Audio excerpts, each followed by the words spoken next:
জ্যৈষ্ঠ মাসকে বলা হয় মধু মাস।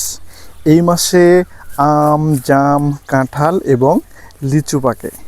তেমন একটি লিচু বাগানে রয়েছে। এই বাগানটির অবস্থান নওগাঁ জেলার নিয়ামতপুর উপজেলার কামালপুর গ্রামে। একদম অর্গানিক লিচু।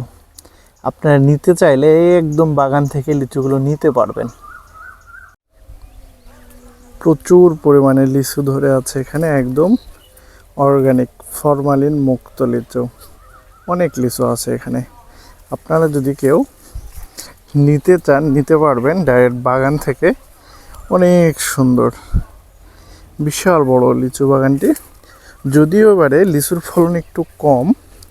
চারিদিক দেখছেন লিচু গাছ। এই গাছগুলোর লিচু পেড়ে নেওয়া হয়েছে এবং এগুলো বাদেও এখনও অনেক লিচু রয়েছে।